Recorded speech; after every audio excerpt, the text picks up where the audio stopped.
प्रिय छात्र छात्राओं, आज हम सेमेस्टर 4 कोर पेपर 10 जिसका पहला अध्याय है मुगल साम्राज्य का पतन, उसके विषय में चर्चा करेंगे। मुगल साम्राज्य का इतिहास बाबर से शुरू होता है, तो हम सबसे पहले थोड़े से पीछे जाते हैं और मुगल साम्राज्य के विषय में ज्ञान प्राप्त करते हैं।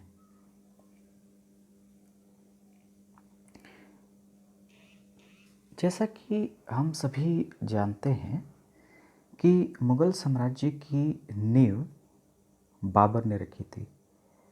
बाबर के बाद हुमायूं, हुमायूं के बाद अकबर, अकबर के बाद जहांगीर, जहांगीर के बाद शाहजहां, शाहजहां के बाद औरंगजेब। ठीक है, तो हम सभी जानते हैं कि मुगल काल में जो ये शासक हुए, इनका उत्कर्ष, इनका वैभव, इनका साम्राज्य विस्तार, उसकी चर्चा हम पहले ही दूसरे पेपर में देख चुके हैं। तो आज हम बात करेंगे मुगल साम्राज्य के पतन की। मुगल साम्राज्य का पतन कैसे हुआ? जब हम मुगल साम्राज्य के पतन के विषय में बात कर रहे हैं, तो हमें यह जान लेना आवश्यक है कि इतिहासकारों के बीच भी दो गुट बटे हुए हैं जो मुगल साम्राज्य के पतन के विषय में अलग अलग मत रखते हैं। कि कौन से इतिहासकार हैं? पहले गुट में जो इतिहासकार हैं उनमें यदुनाथ सरकार, एस.आर. शर्मा, लिवरपूल जैसे इतिहासकार शामिल हैं। इनका मानना है कि औरंगजेब अपनी नीतियों, औरंगजेब की नीति क्या थी? धार्मिक, राजपूत, दक्कन जो नीतियाँ थीं, उनके कारण मुगल साम्राज्य के पतन के लिए जिम्मेवार है। ठीक है, ये पहले गुट के इतिहासकार हैं जो ऐसा मानते हैं। दूसरे गुट में कौन से इतिहासकार हैं? दूसरे गुट में है सतीश चंद्र, इरफान हबीब। मुगल साम्राज्य के पतन को ये दोनों इतिहासकार, बड़े इतिहासकार हैं, ये दोनों इतिहासकार इसके व्यापक संदर्भ में इसको देखते हैं और इसके पतन के बीज को बाबर के शासनकाल में ही ढूंढ लेते हैं। इन इतिहासकारों ने मुगल साम्राज्य के पतन को दीर्घावधिक प्रक्रिया का परिणाम माना है। अगर हम इसके सरल शब्दों में समझें तो ये कह सकते हैं कि मुगल साम्राज्य के पतन के बीज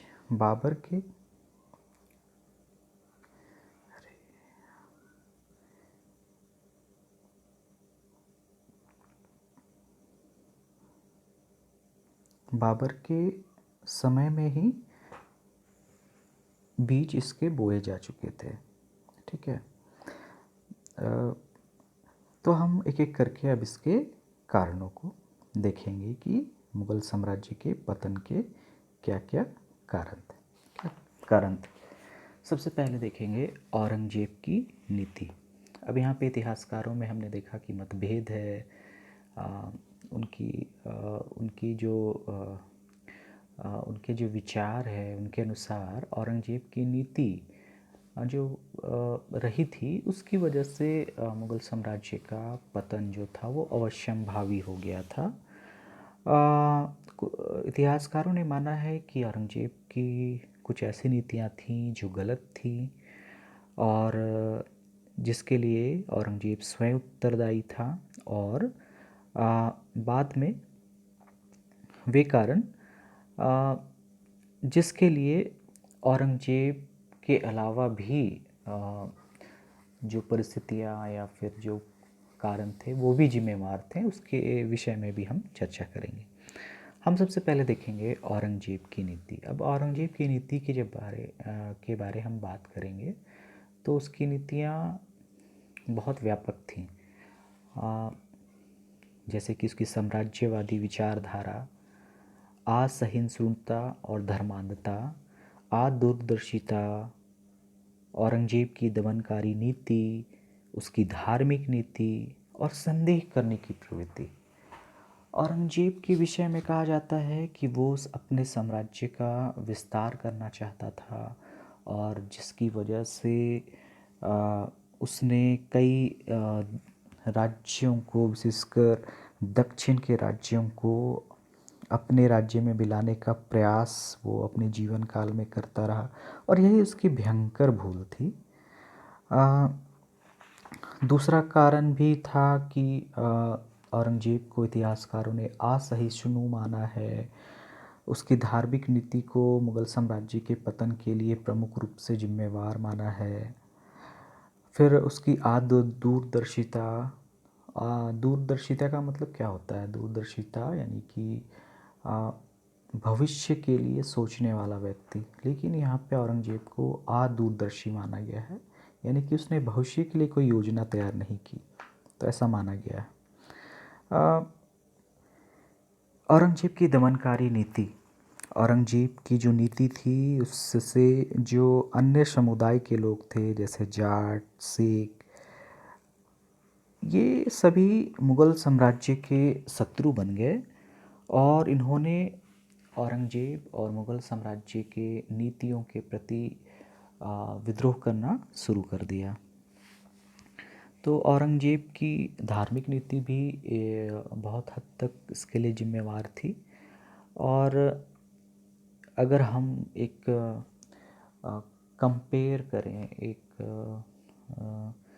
औरंगजेब और अकबर के शासनकाल की तुलना करें, तब हम पाते हैं कि जहां अकबर एक धार्मिक सहिष्णु व्यक्ति था और उसकी नीतियां उदार थीं, वहीं औरंगजेब ने उसके उलट उस नीति का परिपालन किया और जो भारत में गैर मुस्लिम थे, राजा थे, सामंत थे, सरदार थे, उनके विश्वास को उसने खो दिया। तो इस कारण से इतने सारे लोग जो थे वो औरंगजेब के शत्रु बन गए। उन्होंने हिंदुओं पर जजिया कर पुनः लगा दिया और भी बहुत सारी जो उनकी नीतियां थीं जो दूसरे संप्रदाय के लोगों को पसंद नहीं आई और वे औरंगजेब के घोर विरोधी बन गए। संदेह करने की प्रवृत्ति। औरंगजेब किसी पर आसानी से विश्वास नहीं करता था और हमेशा संदेह की निगाहों से उन्हें देखता था। तो ये सब कुछ कारण थे जो कि औरंगजेब के मृत्यु के बाद मुग़ल साम्राज्य के पतन के कारण बने। तो ये तो पहला ऐसा कारण है जिसमें कि औरंगजेब को उत्तरदायी माना गया है मुग़ल साम्राज्य के पतन के लिए। अब हम आगे बढ़ेंगे और देखेंगे कि जो अन्य कारण थे मुग़ल साम्राज्य के पतन के, उसमें से एक प्रमुख कारण है उत्तराधिकार के नियम का अभाव। औरंगजेब की मृत्यु के बाद एक बहुत बड़ी समस्या उत्पन्न हो गई और वो समस्या ये थी कि उसकी मृत्यु के बाद उत्तराधिकारी कौन बनेगा, इसके संबंध में कई पक्षों के बीच कहा सुनी हुई और इसने परिस्थिति को बिगाड़ दिया और युद्ध जो है वो शुरू हो गया। औरंगजेब ने अपने पिता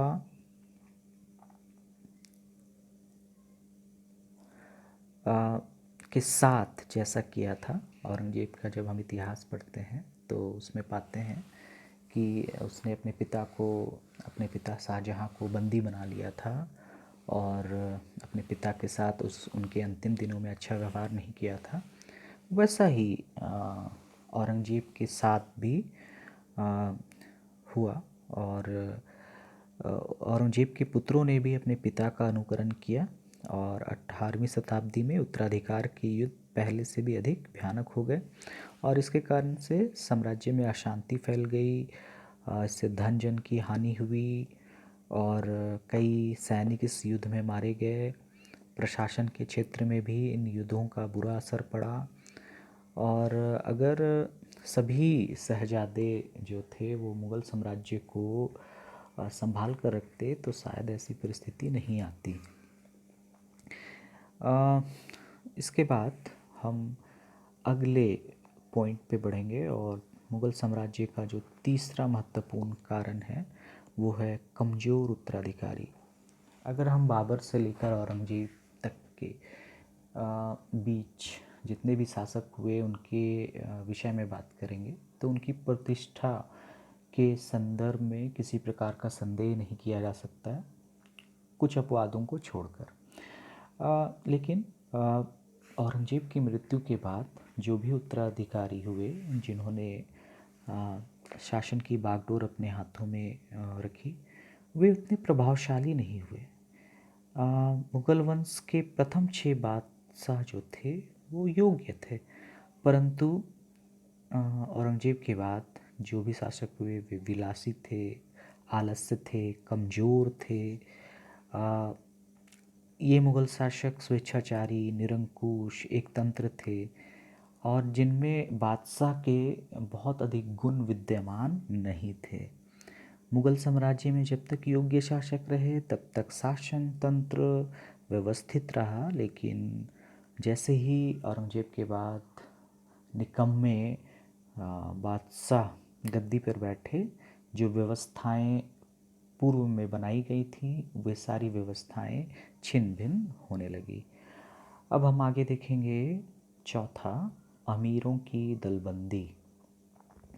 इसके बाद हम अगले भाग में मुग़ल साम्राज्य का जो पतन है उसको समाप्त करेंगे। तो ये इस वीडियो का चौथा अंतिम भाग, अंतिम पॉइंट होगा। मुग़ल साम्राज्य में अमीरों की स्थिति महत्वपूर्ण थी और ये शक्ति के प्रबल स्तंभ थे। मुग़लों विशेषकर मुग़ल बादशाहों की उपलब्धियों में उनकी देनें अत्यंत महत्वपूर्ण थीं, लेकिन बाद के समय में इन अमीरों की नैतिक स्थिति अच्छी नहीं रही और जिस कारण मुग़ल साम्राज्य का पतन निश्चित हो गया। ये सभी जो थे वे अपने स्वार्थ की सिद्धि के लिए उन्होंने गुट बनाना शुरू कर दिया। एक दल था ईरानी अमीर का और दूसरा था भारतीय मुसलमान अमीरों का और एक तीसरा गुट भी बन गया। ये था मध्य एशिया के प्रभावशाली अमीरों का। इसे तुरानी दल कहते थे। तीनों दल उत्तराधिकार के युद्धों में अपने अपने उम्मीदवार खड़ा करके भाग लेते थे और प्रशासन के क्षेत्र में इनका कोई योगदान नहीं रहा। और जब हम पूर्व के समय की बात करें तो उस समय के जो अमीर थे वे अपने शासकों के प्रति ईमानदार थे। उनका नैतिक स्तर बहुत ऊंचा था। वे अपने शासकों को युद्ध में मदद करते और उनकी स्वामी भक्ति पर कोई संदेह नहीं कर सकता था। परंतु धीरे धीरे इनमें नैतिक पतन होने लगा और धन संपदा, शक्ति और विनाश जो था ये सभी किसी के विनाश के लिए प्रमुख कारण बनता है। तो अमीरों के साथ भी ऐसा हुआ और ये धीरे धीरे विलासी और अकर्मण्य होते गए और इनकी वीरता और उनके साहस का ह्रास होता गया और वे अपने शत्रुओं का मुकाबला नहीं कर सके। तो अमीरों के नैतिक पतन का प्रशासन पर बहुत बुरा प्रभाव पड़ा और सब जगह भ्रष्टाचार फैल गया। तो ये अमीरों की दलबंदी या उनका गुट में बट जाना ये भी मुग़ल साम्राज्य के पतन का एक प्रमुख कारण बना। तो आज के लिए हम सिर्फ इन 4 पॉइंट्स के विषय में बात करेंगे। इसके बाद हम मुग़ल साम्राज्य का पतन का जो दूसरा भाग है उसको हम नेक्स्ट वीडियो में जानेंगे। Thank you.